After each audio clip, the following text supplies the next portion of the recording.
Student good morning. कल हम भारतीय संविधान में मूल अधिकार पढ़ रहे थे और मूल अधिकार में समानता का अधिकार आपका कंप्लीट हो गया था, है ना। स्वतंत्रता का अधिकार पढ़ रहे थे। स्वतंत्रता का अधिकार कौन से अनुच्छेद में लिखा हुआ है? स्वतंत्रता का अधिकार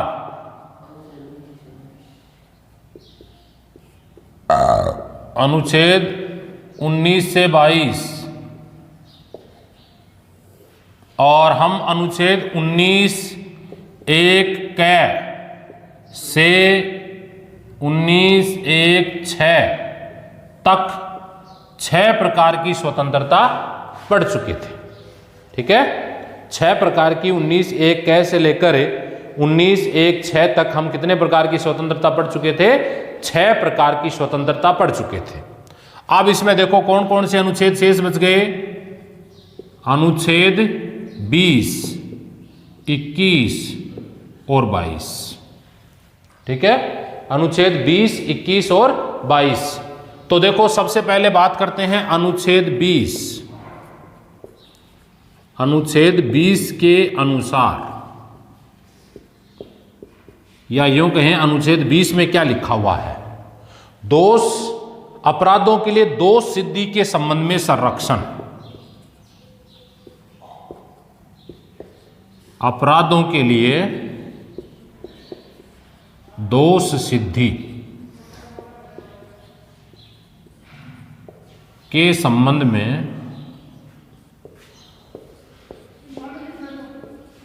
संरक्षण।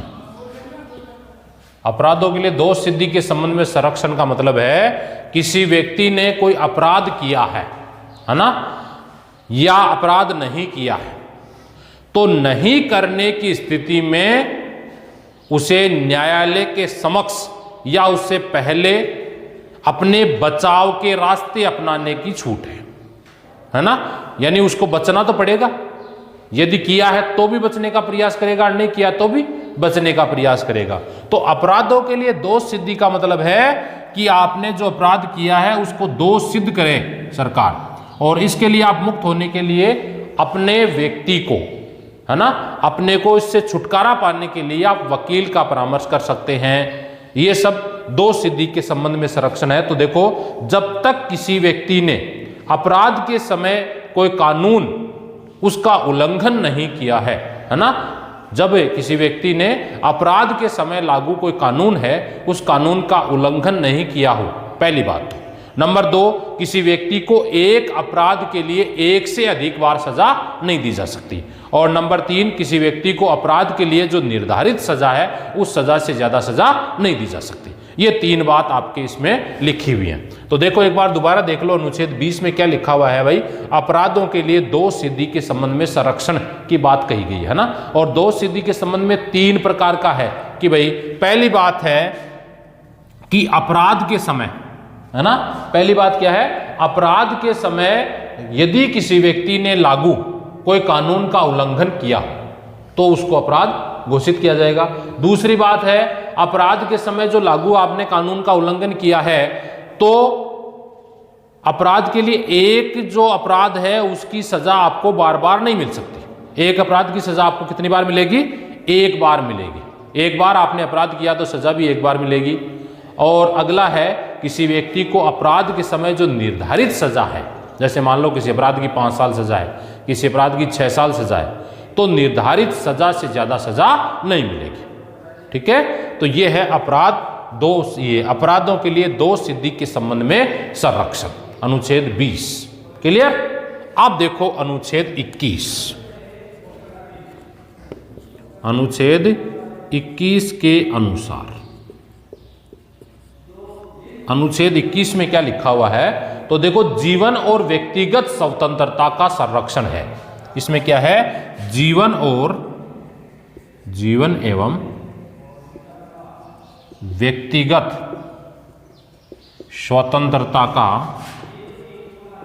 संरक्षण।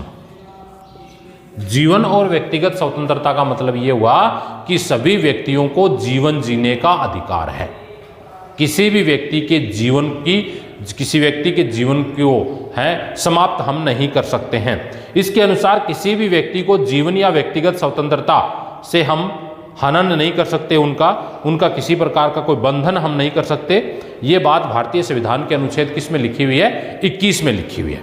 इसके अलावा 21 में एक चीज और जोड़ी गई है जीवन, इसमें तो एक चीज तो ये होगी ना, जीवन एवं व्यक्तिगत स्वतंत्रता का संरक्षण। जीवन जीने का मतलब किसी व्यक्ति को किसी प्रकार से उसके जीवन से आप पृथक नहीं कर सकते, और व्यक्तिगत स्वतंत्रता का मतलब है कि जीवन उसका खुद का है, वो अपने हिसाब से जी सकता है। ठीक है, जीवन जीने का अधिकार है उसको है, और वो अपने हिसाब से किसी भी प्रकार से वो जीवन जी सकता है।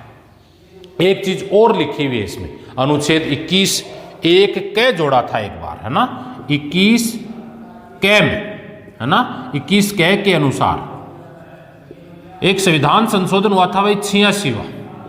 कौन सा संविधान संशोधन हुआ था? 86वां। कब हुआ था? 2002 में। 86वां संविधान संशोधन 2002 में। और उस दौरान जो मूल कर्तव्य हमारे यहाँ थे, मूल कर्तव्य कितने थे? पहले 10 थे, है ना। 42वें संविधान संशोधन में 10 जोड़े गए थे, और 10 मूल कर्तव्य के बाद में 86वां संविधान संशोधन हुआ 2002 में। इस 86वें संविधान संशोधन 2002 में जो क्या किया गया था, शिक्षा का अधिकार जोड़ा गया था। शिक्षा का अधिकार, अब ये मूल अधिकार है भाई, शिक्षा का अधिकार। सभी लोग बिना किसी भेदभाव के शिक्षा प्राप्त कर सकते हैं। तो ये शिक्षा का अधिकार जोड़ा गया था। इन शिक्षा के अधिकार को 3 जगह जोड़ा गया इस 86वें संविधान संशोधन द्वारा, जो 2002 में इनको कहा कितनी जगह जोड़ा गया? भारतीय संविधान के 3 उपबंधों में जोड़ा गया। मूल अधिकार में जोड़ा गया 21(1) कै में, है ना, और इसके बाद मूल अधिकार की बात करें नीति निर्देशक तत्वों में जोड़ा गया, और मूल कर्तव्य में जोड़ा गया। ये है क्या भाई? 21(1) कै का मतलब है 6 से 14 वर्ष के बच्चों को, यदि मूल कर्तव्य की बात करें, है ना, यदि मूल कर्तव्य की बात करें ना, तो मूल कर्तव्य तो है 6 से 14 वर्ष के बच्चों को, ये अभिभावकों की जिम्मेदारी है कि उनको निःशुल्क और अनिवार्य शिक्षा प्रदान करवाए। यदि इनको मूल अधिकार की बात करें, इसमें क्या लिखा हुआ है? तो मूल अधिकार की बात करें तो 21 कै में लिखा हुआ है कि मनुष्य को 6 से 14 वर्ष के बच्चों को अनिवार्य और निःशुल्क शिक्षा प्राप्त करने का अधिकार है। नीति निर्देशक तत्वों की बात करें तो 6 से 14 वर्ष के बच्चों को अनिवार्य और निःशुल्क शिक्षा प्राप्त करने के लिए सरकार को प्रयास करना चाहिए। यानी तीनों जगह इनको इंक्लूड कर दिया ताकि भारत में शिक्षा का प्रचार प्रसार बढ़ सके। इसके अलावा एक और है भाई, अनुच्छेद 22। अनुच्छेद 22 में बंदी प्रत्यक्षीकरण के संबंध में संरक्षण की बात कही गई है ना। अनुच्छेद 20 हो गया आपका अपराधों के लिए दोष सिद्धि के संबंध में संरक्षण। अनुच्छेद 21 में हो गया जीवन और व्यक्तिगत स्वतंत्रता, और इस 21 में क्या है, 21 कै में क्या जोड़ा हुआ है? 21 कै में जोड़ा हुआ 21 कै के अनुसार शिक्षा का अधिकार, जो कब जोड़ा गया था? 86वें संविधान संशोधन 2002 में जोड़ा गया था। अब है अनुच्छेद 22। अनुच्छेद 22 में दिवाया है बंदी प्रत्यक्षीकरण। बंदी प्रत्यक्षीकरण या बंदीकरण। दूसरे शब्दों में हम ये कह सकते हैं कि बंदी बनाए गए व्यक्ति को कारण जानने की पूरा अधिकार है। किसी व्यक्ति को बंदी बनाया, है ना, बिना कारण बंदी बना लिया, तो बिना कारण बंदी बना लिया, इसका उसको कारण जानने का पूरा अधिकार है। समझ गए ना? बंदी बनाए गए व्यक्ति को कारण जानने का पूरा अधिकार है कि मुझे किस कारण से बंदी बनाया गया। और ये बात कहाँ लिखी हुई है भाई? भारतीय संविधान के अनुच्छेद 32, है ना, में तो दिया गया सर्वोच्च न्यायालय को 5 प्रकार के लेख जारी किए हैं, और 226 में उच्च न्यायालय 5 प्रकार के लेख जारी करके भारतीय संविधान में जो मूल अधिकार है उनकी रक्षा कर सकता है। तो इनमें से जो पहला है बंदी प्रत्यक्षीकरण, है ना, इसमें पहला कौन सा है? बंदी प्रत्यक्षीकरण। बंदी प्रत्यक्षीकरण का मतलब है बंदी प्रत्यक्षीकरण का मतलब है बंदी बनाए गए व्यक्ति को 24 घंटों के अंदर, कितने घंटों के अंदर? 24 घंटों के अंदर दंडाधिकारी के सामने पेश करना। मान लो आपका मित्र है, और उस मित्र को बिना कारण बताए क्या बना लिया, बंदी बना लिया, तो आप क्या करोगे, दूर भाग जाओगे। एक तो ये ऑप्शन है। दूसरा है आप वकील से परामर्श करोगे और वकील से परामर्श करके जो बंदी प्रत्यक्षीकरण लेख जारी करवाओगे, जिसके तहत आप बंदी बनाए जाने के कारण का उल्लेख, या यूं कहें जो दंडाधिकारी है उस दंडाधिकारी के सामने, या जो न्यायाधीश है उसके सामने बंदी बनाए जाने का, पुलिस वाले जो है ना गिरफ्तार, अरेस्ट वारंट निकालते हैं ना पुलिस वाले, तो अरेस्ट वारंट निकालने का कारण क्या है, उस व्यक्ति ने उस समय जो लागू कानून है उस कानून का उल्लंघन किया है क्या, यदि नहीं किया है तो क्यों गिरफ्तार किया, यह कारण जानने का आपको अधिकार है। देखो पूर्व समय में क्या होता था, निवारक नजरबंदी का प्रयोग किया जाता था। निवारक नजरबंदी क्या है, निवारक नजरबंदी से तात्पर्य है बिना किसी कारण के 2 वर्ष तक किसी भी व्यक्ति को जेल में रखा जा सकता था, उसकी कोई गलती नहीं है, बिना गलती के उसे जेल में रखने का जो अधिकार था उसे कहते थे निवारक नजरबंदी। और कितने वर्षों तक, 2 वर्षों तक बिना कारण ही आपको उसने बंदी बना लिया। ठीक है, 2 वर्षों तक आप बंदी रहे। वर्तमान में इस बंदी प्रत्यक्षीकरण को पूरी तरह समाप्त कर दिया गया कि बंदी बनाए गए व्यक्ति को 24 घंटों के अंदर अंदर क्या करना पड़ेगा, दंडाधिकारी के सामने प्रवेश या न्यायाधीश के समक्ष रखना पड़ेगा। ठीक है, ये हो गए दोनों पॉइंट। अनुच्छेद 22। अब अनुच्छेद 22 के बाद हम बात करते हैं निवारक नजरबंदी। स्वतंत्रता से पूर्व तो क्या था और स्वतंत्रता के बाद इसका प्रयोग कब किया गया।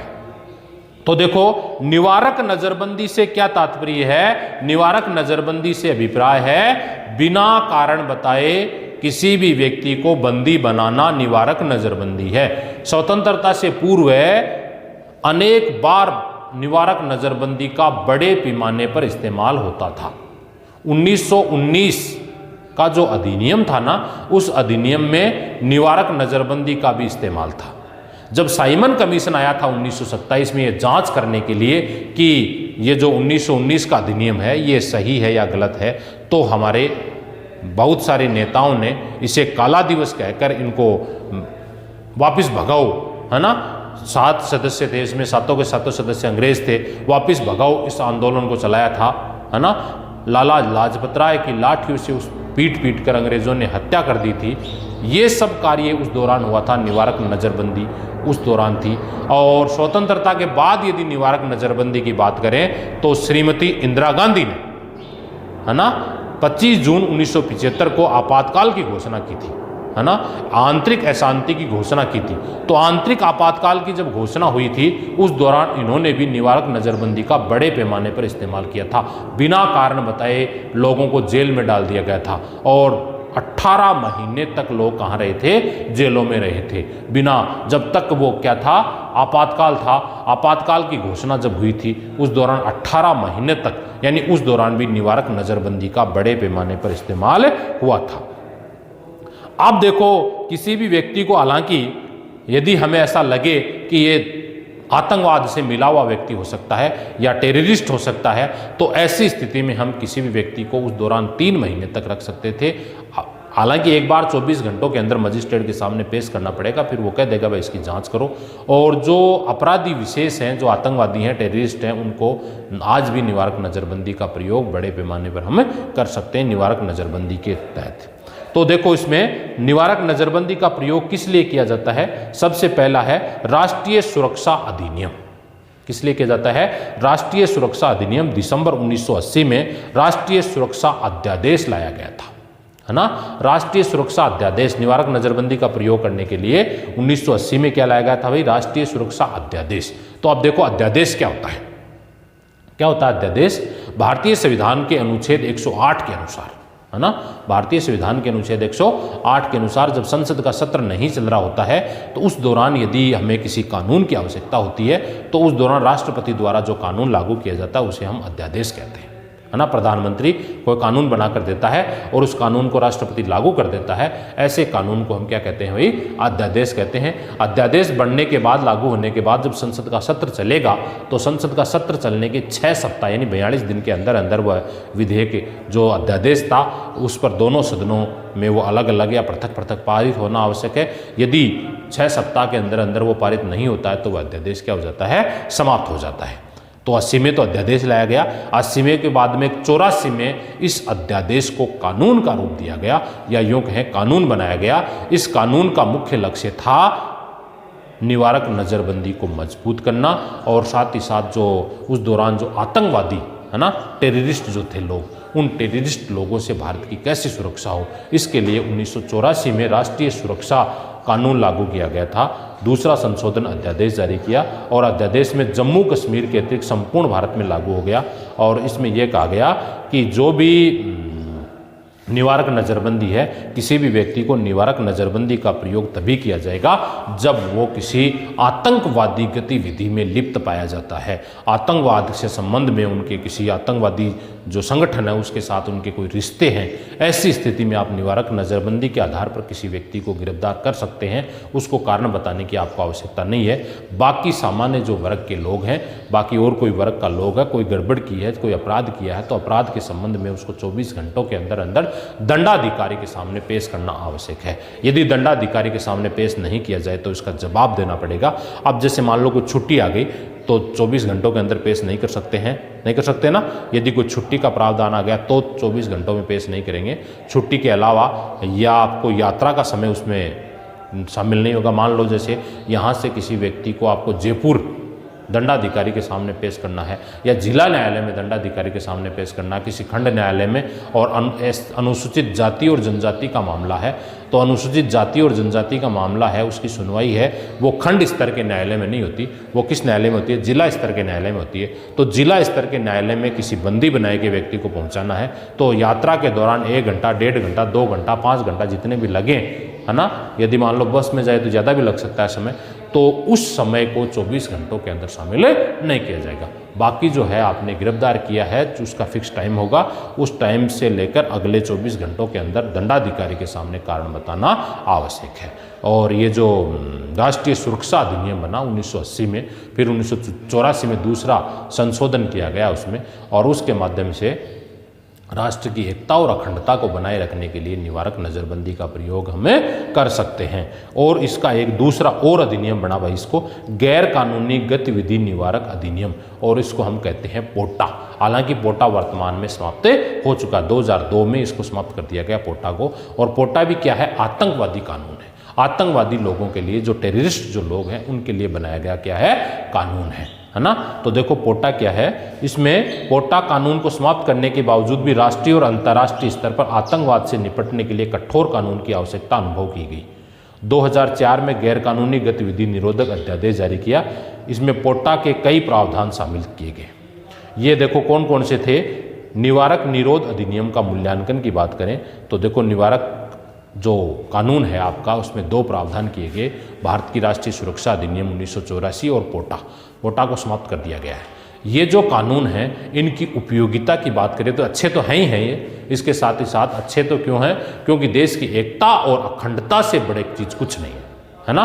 देश की एकता और अखंडता को बनाए रखना जरूरी है, या यूँ कहें देश की एकता और अखंडता को निरंतरता बनाए रखना जरूरी है। एक बात तो ये ठीक है। दूसरी बात क्या करनी है भाई, एकता और अखंडता के साथ ही साथ, एकता और अखंडता के साथ ही साथ जो आतंकवादी जो हैं उन आतंकवादियों की गतिविधियों पर भी रोक लगाना आवश्यक है। ये तो थी इसकी अच्छाइयाँ।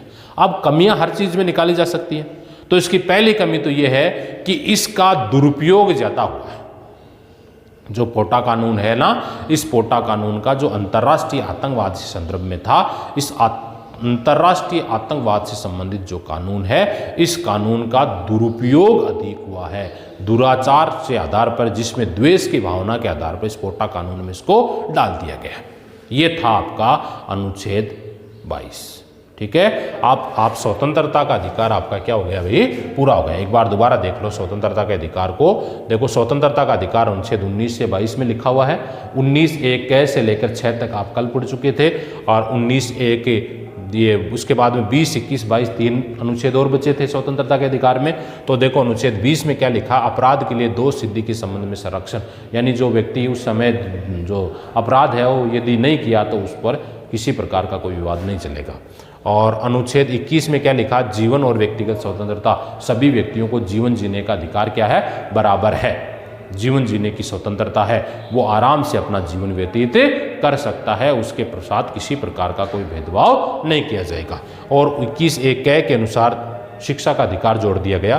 22 में बंदी जो है निवारक नज़रबंदी या बंदी संरक्षण के संबंध में अधिकार जोड़ दिया गया।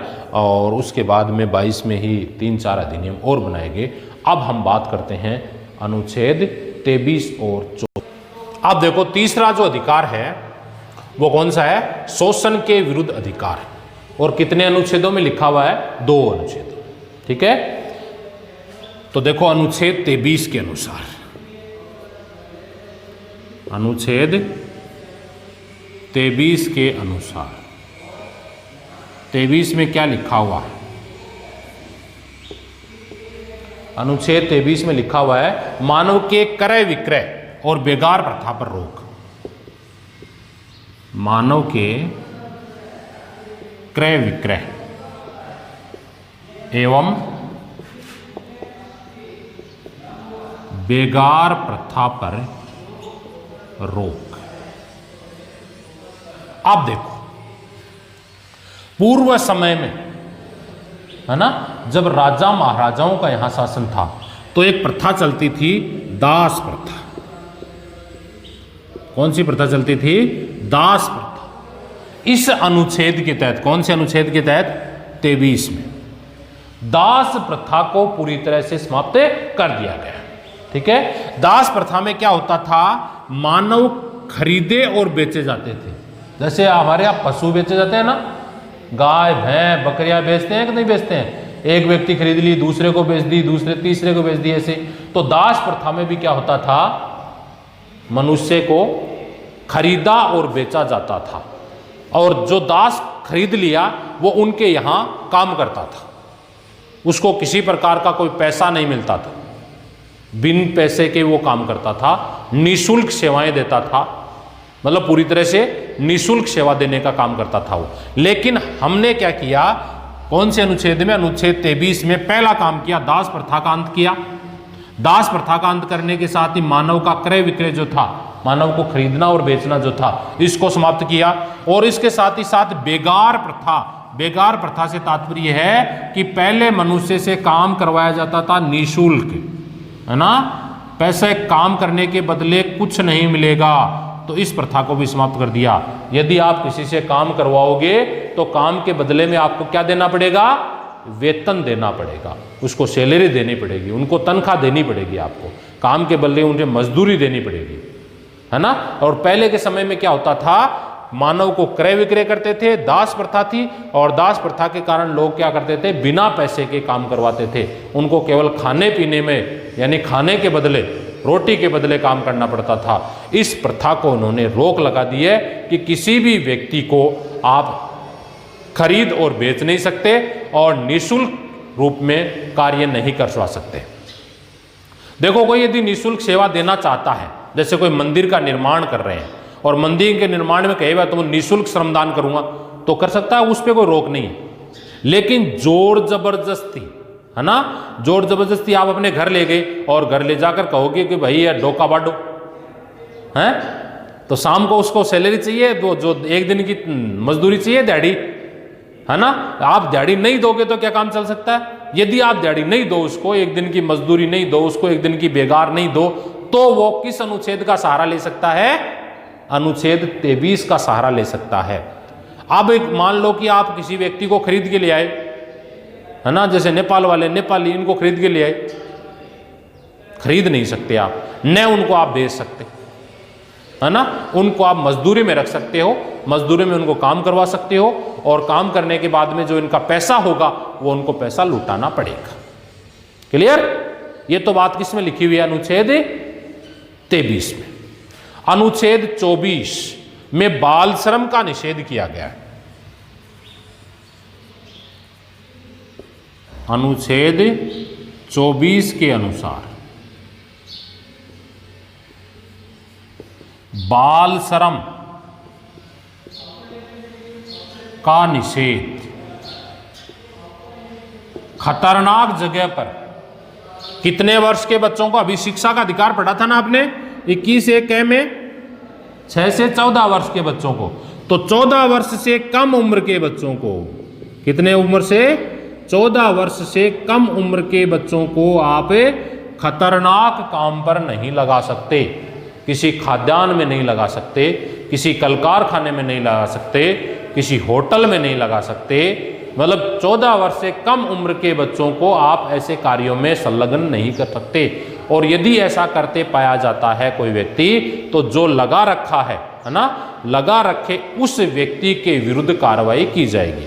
सामान्यतः हमारे यहाँ जो बढ़िया आते हैं मजदूर, वो 14 वर्ष से कम उम्र के ही होते हैं क्या? तो इस बार जब भी आप काम करने के लिए मजदूर मंगवाओ, तो उसमें ये बात तय कर लेना कि कहीं ये बच्चा है वो 14 वर्ष से कम उम्र का तो नहीं है। यदि 14 वर्ष से कम उम्र का होगा तो आपके विरुद्ध कानूनी कार्रवाई हो सकती है। उसको पढ़ाने का पूरा खर्चा 14 वर्ष तक के, उनका रहन सहन का पूरा खर्चा, उनके कपड़ों का पूरा खर्चा आपको चुकाना पड़ेगा। ठीक है, तो 14 वर्ष से कम उम्र के बच्चों को कौन सी चीज नहीं देंगे? खतरनाक कार्यों में आप नहीं लगा सकते। उनका पढ़ने का समय, उन्हें पढ़ने के लिए आप प्रोत्साहित करो।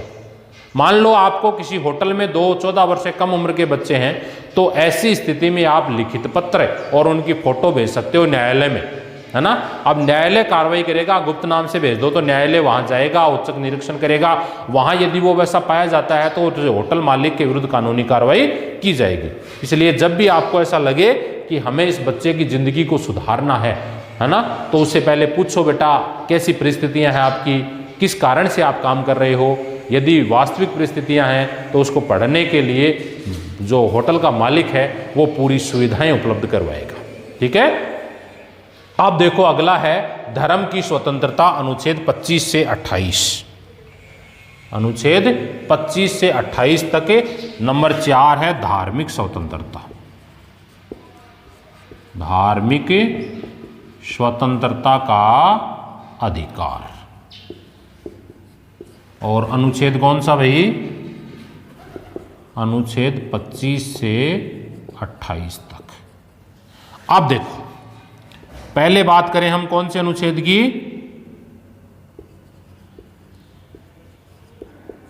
अनुच्छेद 25 के अनुसार।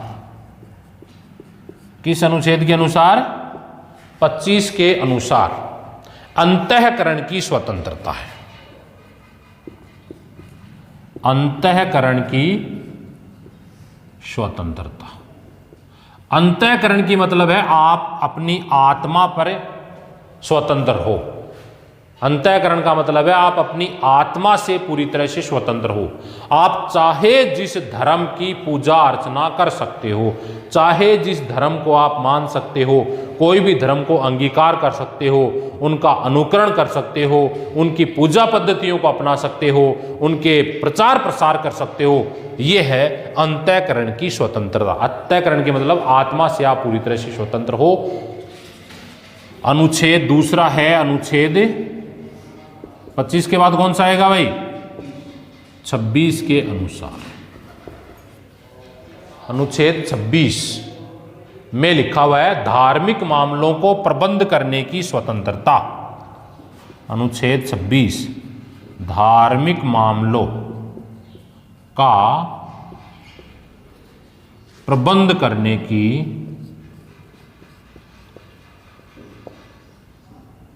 स्वतंत्रता। धार्मिक मामलों से देखो, आप धर्म के मामले में पूरी तरह से स्वतंत्र हो। धर्म के मामले पर आप कोई संगठन बना सकते हो, कोई संघ बना सकते हो, है ना। और संघ और संगठन बनाकर उस जो मंदिर है, कोई मस्जिद है, उसका कोई ट्रस्ट बना सकते हो। उस ट्रस्ट के माध्यम से आप कितने भी रुपए दान दे सकते हो और दान के माध्यम से वहां पर मंदिर का निर्माण करवा सकते हो। इसके लिए आप पूरी तरह से मंदिर का मानो चाहे मस्जिद का मानो, आप क्या बनवा सकते हो? वहां पर ट्रस्ट का काम कर सकते हो। धार्मिक धर्मात्रीय प्रयोजन के लिए संस्थाओं की घोषणा कर सकते हो। धार्मिक विषय कार्य कर सकते हो, धर्म के मामले की पूजा अर्चना कर सकते हो, उनकी कुछ किताबें छपवा सकते हो, प्रचार प्रसार कर सकते हो। लेकिन इन बातों के लिए आपको क्या करना पड़ेगा, प्रचार प्रसार करते समय आपको एक बात का ध्यान रखना पड़ेगा कि इस किसी भी व्यक्ति का आप जोर जबरदस्ती धर्म परिवर्तन नहीं करवा सकते, है ना। किसी भी व्यक्ति का जोर जबरदस्ती, जैसे पहले आप बात करते हैं हिंदू धर्म, है ना, हिंदू धर्म से बहुत सारे लोगों को जजिया करके एवज में, या यूँ कहें ये जो मुगल आए थे ना, इन मुगलों ने धर्म परिवर्तन करवाया। धर्म परिवर्तन सबसे ज़्यादा औरंगजेब ने करवाया था। उस दौरान भारत के बहुत सारे मंदिरों को तोड़ दिया था। आज जो राम मंदिर बना है ना, उस राम मंदिर को 1526 में तोड़ दिया गया था। बाबर के जो सेनापति थे मीर बाकी, और उन्होंने बाबरी मस्जिद बना दी थी। तो उस दौरान क्या होता था, धर्म के आधार पर भेदभाव होता था। अब किसी भी प्रकार का आप धर्म प्रचार प्रसार कर सकते हो, धर्म के लिए आप अनुयायी रख सकते हो, पूजा अर्चना कर सकते हो, उनका प्रबंध कर सकते हो, धर्म के आधार पर आप कोई संगठन बना सकते हो, कोई ट्रस्ट बना सकते हो, उस ट्रस्ट के माध्यम से समाज कार्य कर सकते हो, और उस पर किसी भी प्रकार का कोई भी सरकार टैक्स नहीं लेगी। ये है अनुच्छेद 26। 27 जो है, इसमें भी धार्मिक स्वतंत्रता का प्रबंध करने के लिए संघ बनाने की स्वतंत्रता है ना। तो अनुच्छेद 27 लिख लो, धार्मिक प्रबंध या धार्मिक स्वतंत्रता है जो, उसके संबंध में आपको किसी भी प्रकार का संघ और परिसंघ धर्म के मामले में आप बना सकते हो। अब देखो 28, है ना, अनुच्छेद 28, धार्मिक शिक्षण संस्था का संचालन का संगठन एवं संचालन करना। यानी अनुच्छेद 28 में लिखा हुआ है कि किसी भी प्रकार की आप धार्मिक शिक्षा संचालित कर सकते हो, धर्म के आधार पर शिक्षा का संचालन, धर्म की शिक्षा आप दे सकते हो, शिक्षण संस्थाएं स्थापित कर सकते हो। लेकिन इसमें एक बात और लिखी हुई है भाई, कि एक तो सरकारी विद्यालय, है ना, और एक सरकार से अनुदानित विद्यालय। इन अनुदानित और सरकारी विद्यालय में धार्मिक शिक्षा नहीं दी जाएगी, है ना। सरकारी विद्यालयों में, और जो सरकार से अनुदान जिनको मिल रहा है, एडेड संस्थाएं अब तो बंद हो गई है, पहले थी ये 2012 से पहले बहुत सारी एडेड संस्थाएं थी। उन एडेड संस्थाओं में और जो सरकारी विद्यालय हैं, उन सरकारी विद्यालयों में आप क्या नहीं करवा सकते, धार्मिक शिक्षण, धर्म की शिक्षा नहीं दे सकते। बाकी आप पर्सनल धार्मिक शिक्षा खोल सकते हो, धार्मिक शिक्षण संस्थाएं खोल सकते हो। सरकार ऐसी धार्मिक शिक्षण जो संस्थाएं हैं उनको किसी प्रकार का कोई अनुदान नहीं देगी। यानी सरकार है वो धार्मिक शिक्षा के संदर्भ में किसी प्रकार का अनुदान नहीं देगी। अब है अगला जो है शिक्षा, 5वां अधिकार है सांस्कृतिक एवं शिक्षा संबंधी अधिकार। और किस अनुच्छेद में इनका उल्लेख है, अनुच्छेद 29 और 30। ठीक है, अब देखो सबसे पहले अनुच्छेद 29, अनुच्छेद 29 के अनुसार क्या लिखा हुआ है भाई अनुच्छेद 29 में, अल्पसंख्यक वर्गों के हितों की सुरक्षा, अल्पसंख्यक वर्गों के हितों की सुरक्षा। अल्पसंख्यक कौन होंगे, जो संख्या में कम है। अब देखो जो कम लोग हैं उनकी संस्कृति, उनकी भाषा, उनकी लिपि को सुरक्षित रखने के लिए सरकार संरक्षण प्रदान करेगी, छूट प्रदान करेगी, है ना। मतलब जो अल्पसंख्यक वर्ग हैं उन्होंने अपने हितों की रक्षा के लिए, अपने वर्गों की रक्षा के लिए उनकी संस्कृति की, उनकी लिपि, उनकी भाषा को बचाए रखने का वो प्रयास करेगी सरकार। जैसे मान लो सामान्यतः एक नियम है सरकार के कि बाइक चलाते समय आपको हेलमेट लगाना पड़ेगा, अनिवार्य है ना ये। लेकिन जो सिख हैं वो तो पगड़ी पहनते हैं, क्या वो हेलमेट लगा सकते हैं पगड़ी के ऊपर? उनको छूट दी हुई है, यानी उनकी संस्कृति को बचाने का। हमारे यहाँ जो बुजुर्ग लोग जो साफा बांधते हैं, राजस्थान की आन मान शान साफा, है ना, तो साफा पहनने के बाद में आपको हेलमेट लगाने की आवश्यकता। ये क्या है, अल्पसंख्यक वर्गों की संस्कृति, उनकी भाषा, उनकी लिपि को बचाए रखने की छूट है वो सरकार द्वारा दी गई है। ठीक है, अब है अनुच्छेद 30। कौन सा अनुच्छेद? 30 के अनुसार अल्पसंख्यक वर्गों को धार्मिक शिक्षण संस्था